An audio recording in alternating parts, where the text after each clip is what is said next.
Como dijimos anteriormente, los mitos se transmiten de generación en generación en forma oral.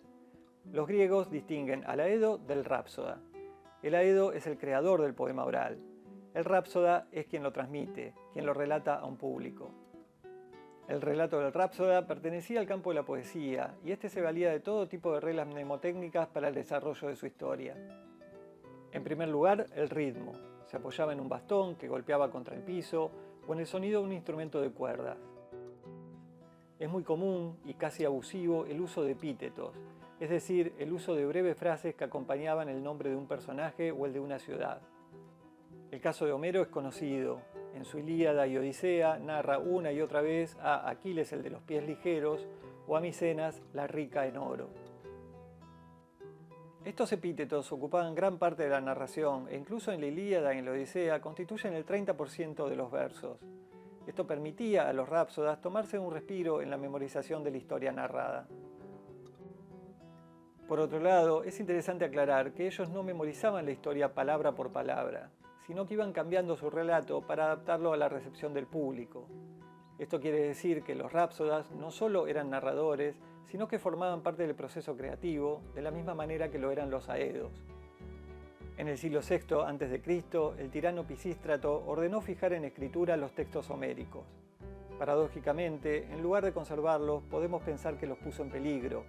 La gran mayoría de los textos de la antigüedad se perdieron en saqueos y en incendios de bibliotecas. Para Walter Ong, un estudioso de la oralidad, la escritura instala la palabra en un cajón, fosiliza el relato. Los mitos tienen un carácter cultural, un carácter ceremonial que se pierde cuando se los lleva a la escritura.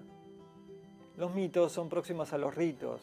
La recitación imprime un carácter sacro a la narración. La escritura, en cambio, imprime un carácter permanente a algo que es efímero. La interacción con el público ayuda a fijar temas y fórmulas. La narración oral funciona muy bien cuando se trata de grandes personajes heroicos o de gestas gloriosas. También cuando se trata de la areté, la más alta virtud griega. Por otro lado, los rápsodas no hablan por su propia voz, sino que lo hacen inspirados por las musas. Como reza el canto inicial de la Ilíada, canta, oh musa, la cólera de Aquiles de Peleo. Resulta muy difícil para un hombre de la cultura contemporánea ponerse en lugar de un hombre de la cultura oral. Para estos pueblos, las palabras eran sonidos, y los sonidos tienen una corporeidad que no tiene la palabra escrita. La palabra escrita aísla, el sonido en cambio une y nos lleva a una interioridad que está ligada a un cosmos interior. Para los pueblos orales, el hombre ocupa el centro de ese cosmos.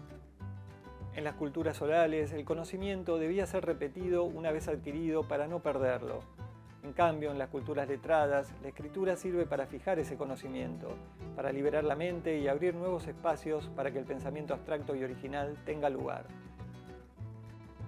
Para finalizar, y siguiendo a Walter Ong, las culturas orales son más acumulativas que analíticas, son también más tradicionalistas, más conservadoras, más redundantes, pero en relación con las culturas letradas, sin duda están más cerca del mundo humano vital.